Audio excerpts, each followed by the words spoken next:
right, get ready for this one, because today we're taking a deep dive into some seriously creepy stuff.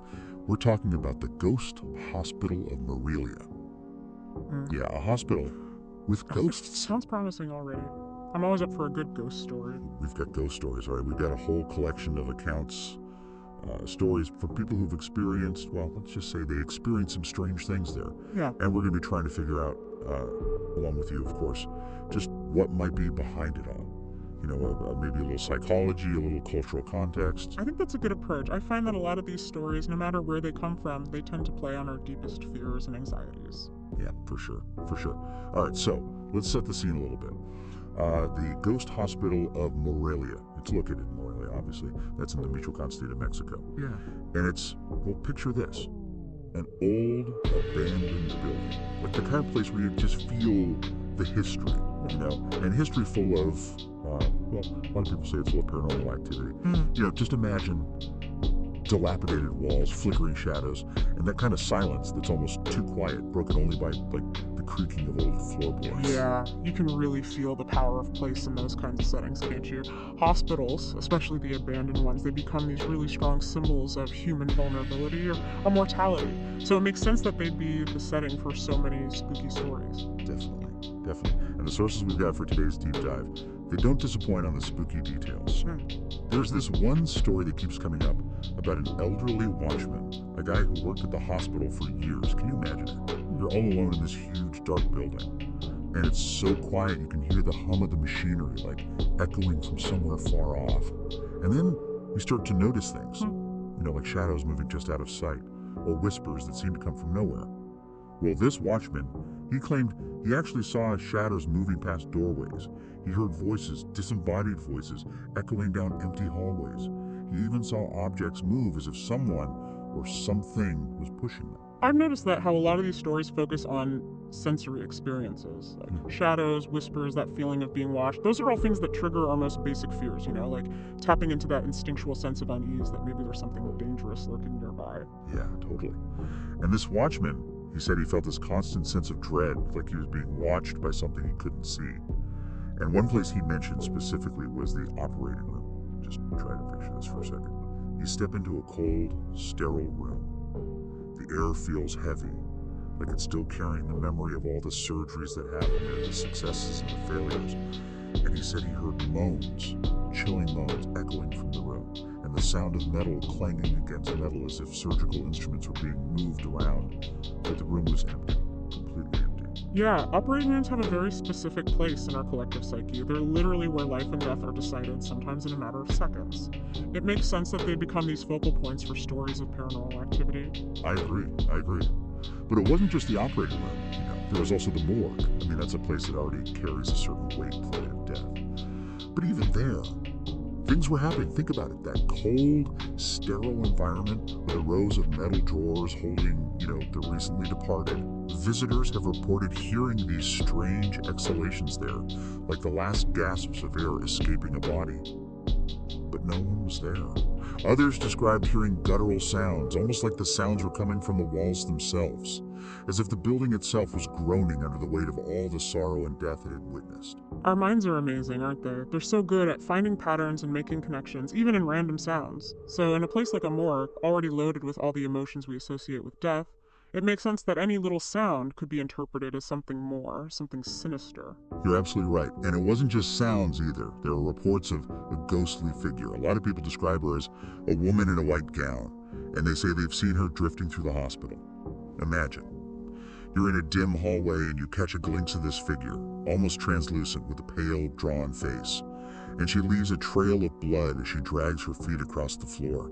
People say she's been seen all over the hospital. The therapy intensive care area, the deserted nurses station, all over. That image of a woman in white, it's a common one, isn't it? You see it in ghost stories from all over the world. She often represents sorrow, loss, or maybe some kind of unfinished business, some lingering presence.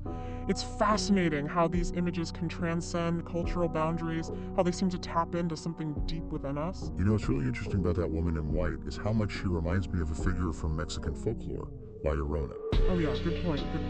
La Llorona, that woman who drowned her children and now wanders around forever searching for them, wailing in sorrow.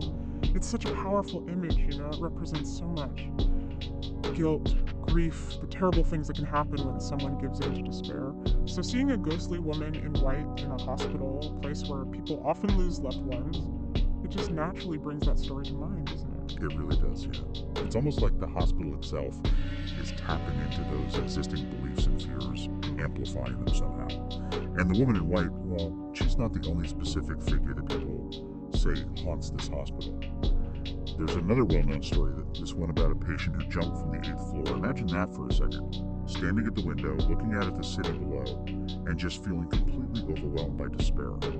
This patient, she had undergone a kidney transplant, but tragically, the surgery failed. She knew she wasn't going to survive, and she made the decision to end her suffering. It's heartbreaking, and it's become a really central part of the hospital's legend. It makes you think about how hospitals are often seen as these battlegrounds between life and death. And stories like this, they really reflect our anxieties about those things, the fragility of life, the fact that illness can strike anyone at any time, and that sometimes we lose control over our own bodies. It's scary stuff. It really is.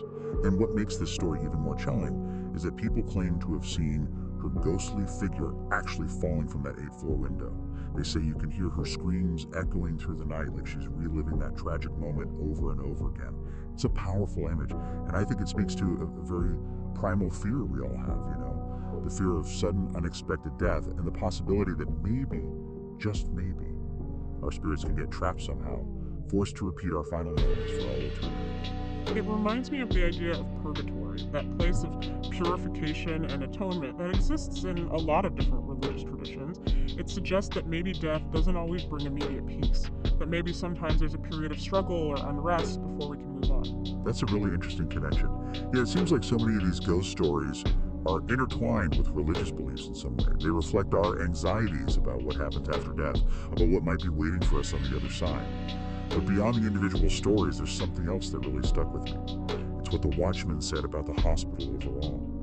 He described it as being filled with tormented souls, as if the building itself was absorbing all the pain and suffering of everyone who had passed through its doors. I've heard that before, the idea of a building holding on to emotional energy. It's like the concept of place memory. The idea that locations can retain traces of past events, especially if those events were really emotionally charged. Some people believe that if you're sensitive enough, you can actually sense those residual energies. So you're saying a hospital with this long history of sickness, death, and just intense emotional experiences, it might be especially susceptible to that kind of phenomena, like the building becomes a container for all that suffering. It's possible, yeah. And maybe that explains why some people report feeling uneasy there, or feeling like they're being watched, or even having full-blown encounters with apparitions. It's a pretty compelling theory. Yeah. And it really speaks to our need to make sense of things, to find explanations for the things that we just don't understand. Whether we believe in ghosts or not, these stories give us a way to deal with the mysteries of life and death, to think about the unseen forces that might be at work all around us. Exactly. They make us think, they make us question, and sometimes that's all it takes to open our minds to new possibilities. As we've been talking about all this, I've been thinking about how different people seem to experience the paranormal. Some people, they have these vivid visual encounters, while others experience things more subtly, through sounds, smells, or even just a feeling. Right, and that's important to remember. There's no one right way to experience these things. It seems like our personal beliefs, our cultural backgrounds, even our individual sensitivities, they all play a part in shaping how we perceive and interpret these experiences. So maybe it's not as simple as saying ghosts exist or they don't. It's more nuanced than that. Maybe it's about recognizing that everyone's experience is valid, and that our understanding of what's real, what's possible, it's constantly changing, constantly evolving. Okay. Yeah, I think you're right. I don't think these stories are meant to give us all the answers or to prove anything definitively. They're more like invitations to engage with the mystery, to think about the possibilities, and to keep our minds open to all the wonder and weirdness that the world has to offer. I love that, to keep our minds open to the wonder and weirdness. Couldn't have said it better myself. And on that note, thanks for coming along with us on this journey into the unknown. Until next time, keep exploring, keep questioning, and keep looking for the extraordinary, even in the ordinary.